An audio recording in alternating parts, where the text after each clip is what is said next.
Thank you all for gathering for my wife's birthday. In our family, it has become an annual tradition, so today we've prepared some steak.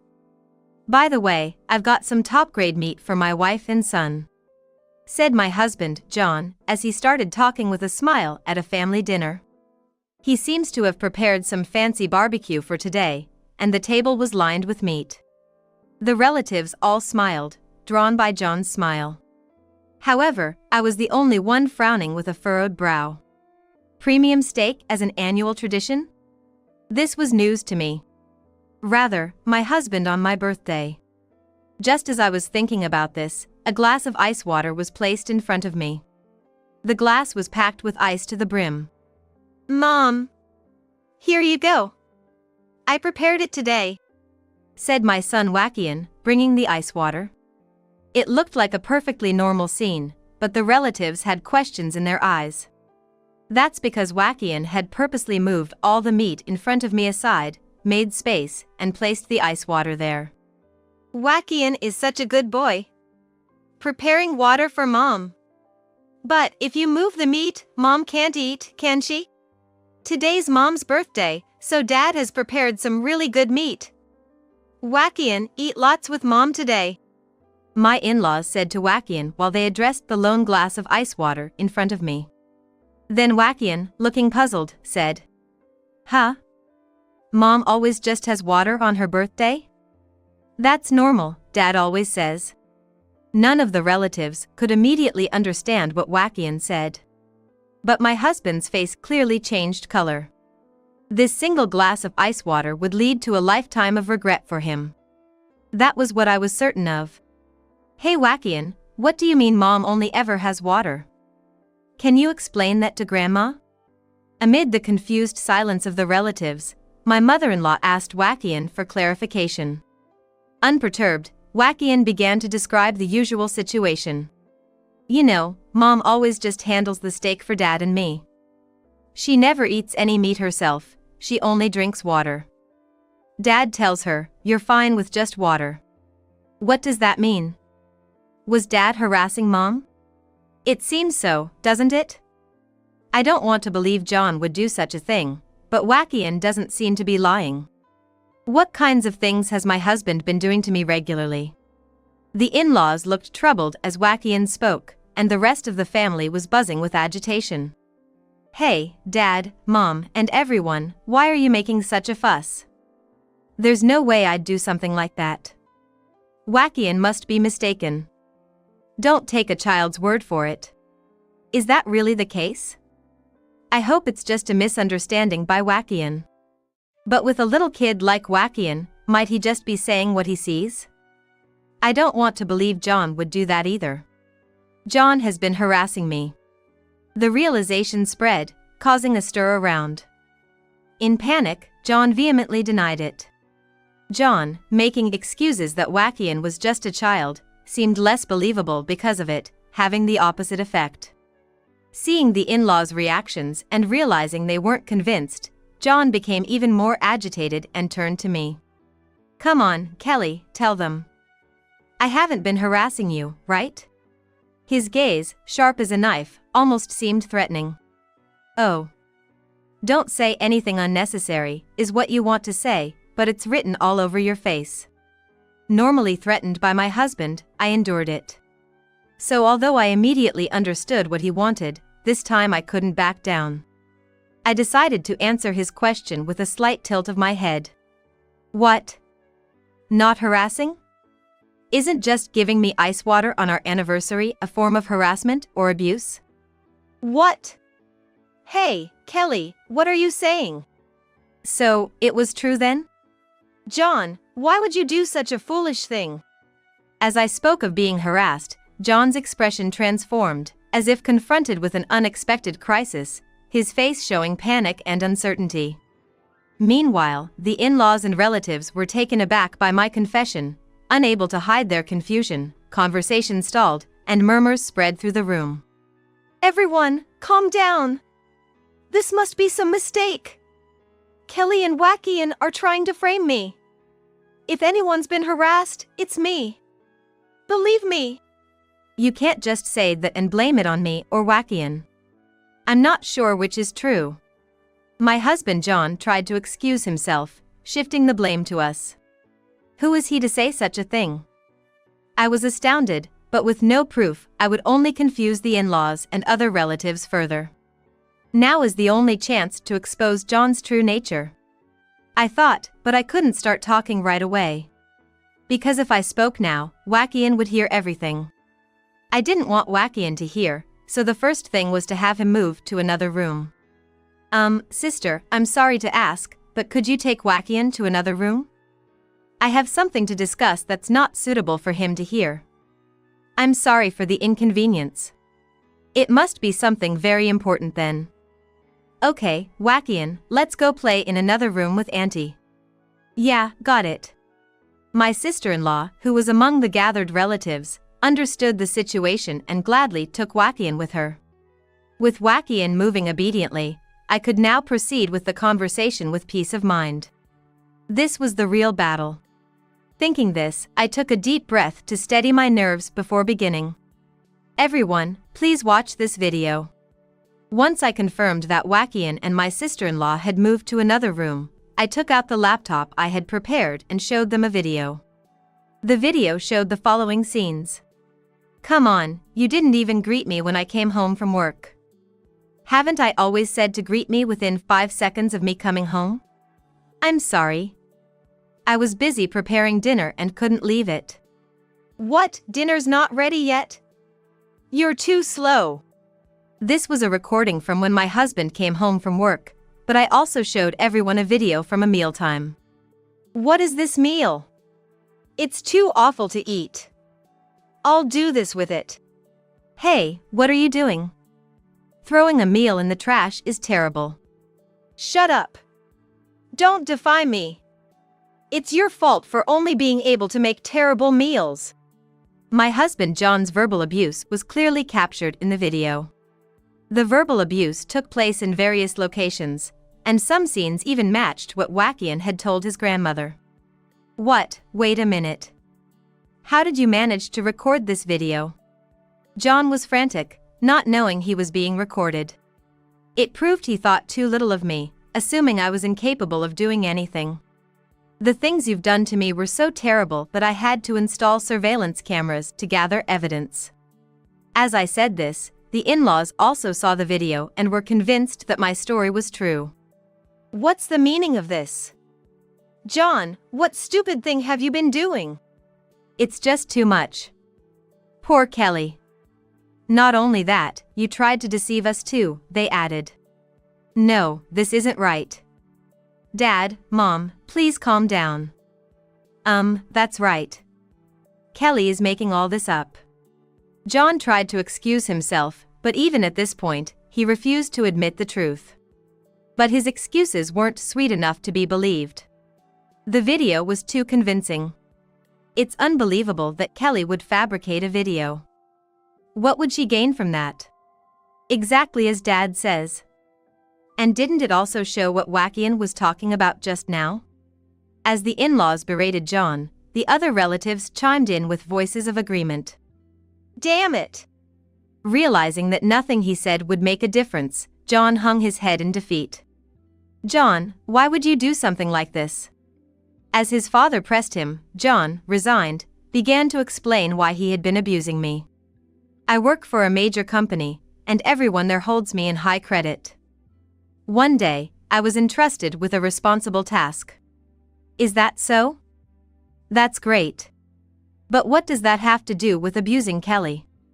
Although John's success at work was true, it had nothing to do with his harassment of me.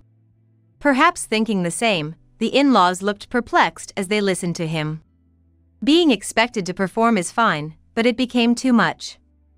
I began to feel unable to meet those expectations and was nearly crushed by the pressure. I understand that feeling, but then you should have talked it over with your colleagues at work. You're not doing the job alone, after all. If I did that, it would seem like I can't handle my job. I didn't want to be seen that way by others. Once I thought about it, I couldn't bring myself to discuss it, and the stress just built up. That's why I took it out on Kelly. she never talked back, and it started to feel good.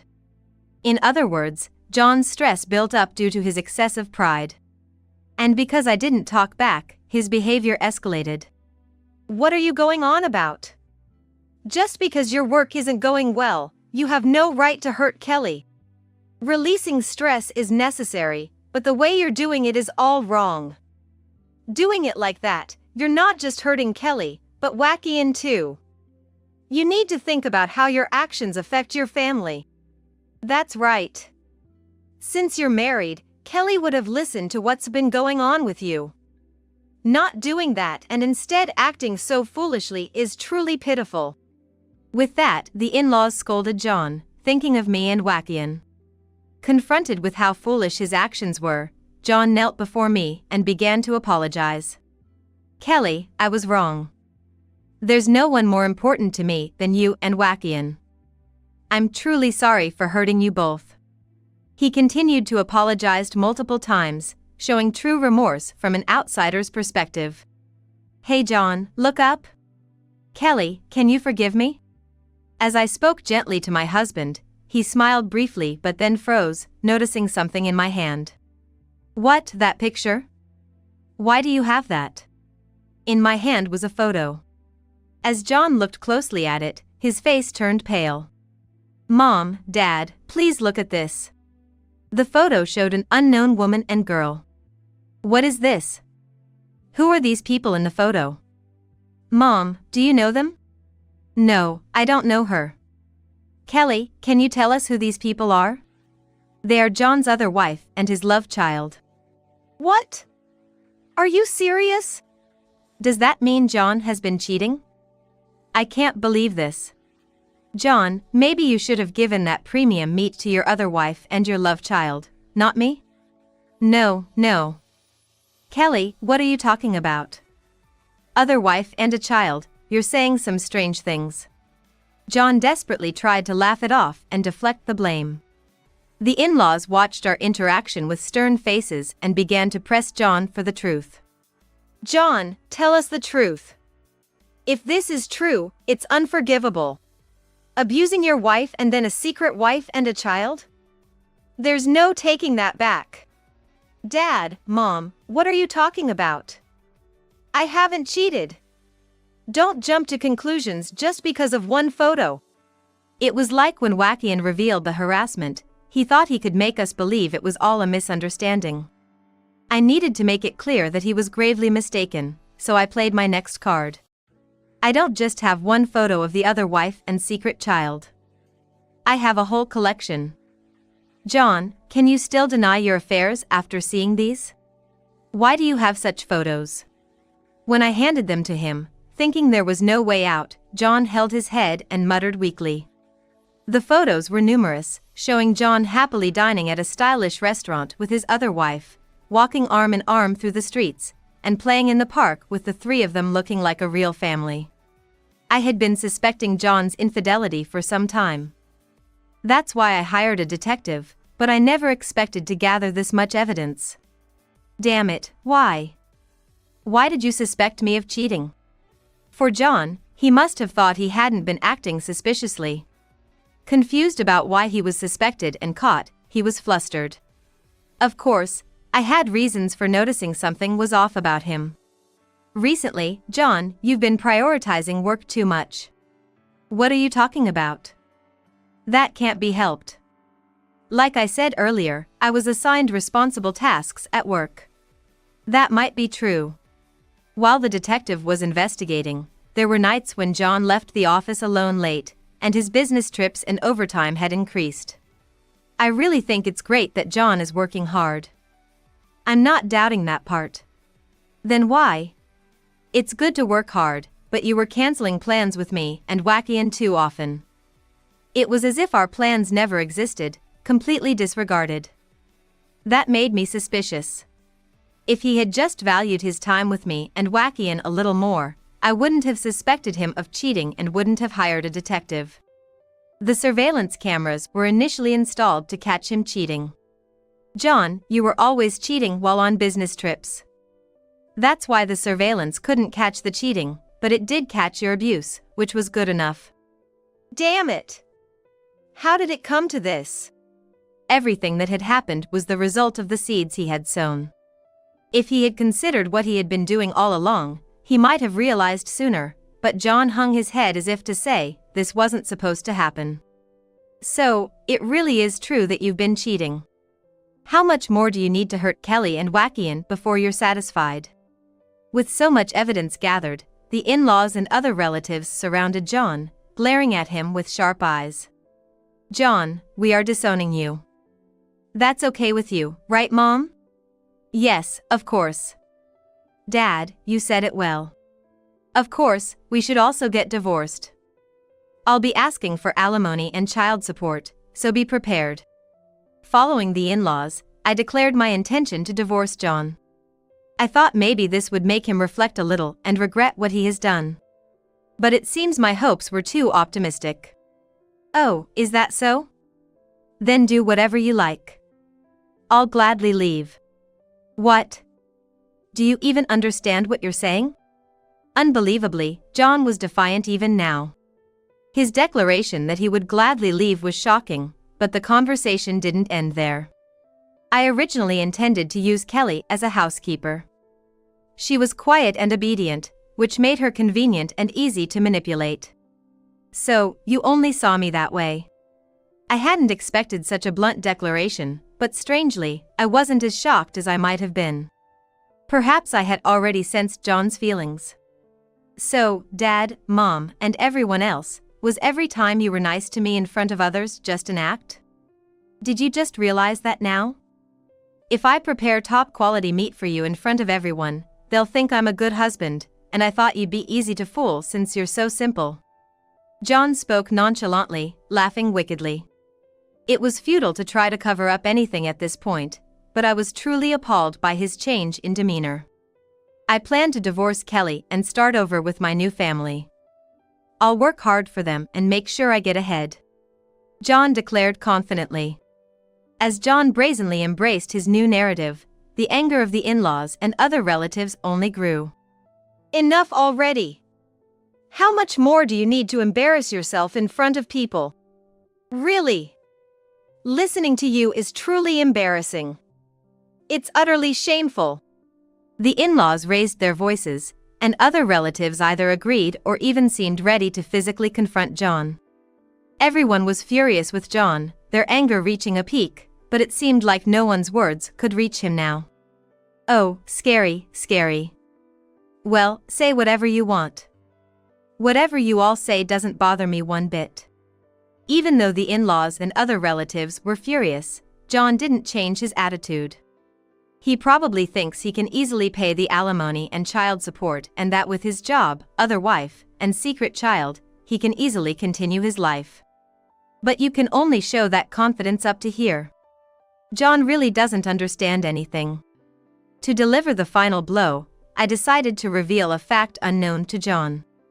Unfortunately for you, John, things won't go your way. Man, what are you talking about? Sore losing looks ugly on you. It's not about losing. Because I know that your other wife has been deceiving you. What? What are you talking about? What do you know about her? Didn't I tell you? I had a detective investigate. It turns out she's been planning to take your money all along. What? That can't be.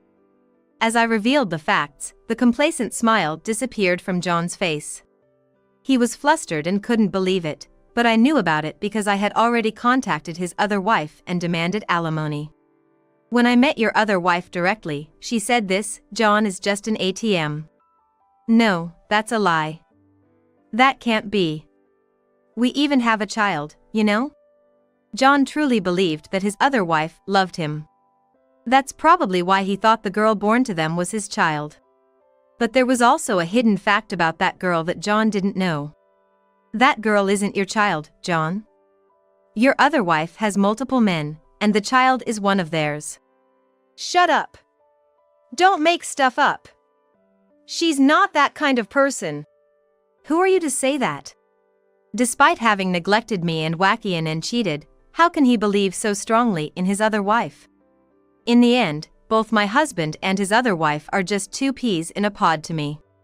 Why don't you just give up? John is employed by a major company, so he was just being used for his money. How can I believe anything you say? Enough. I'll find out the truth from her.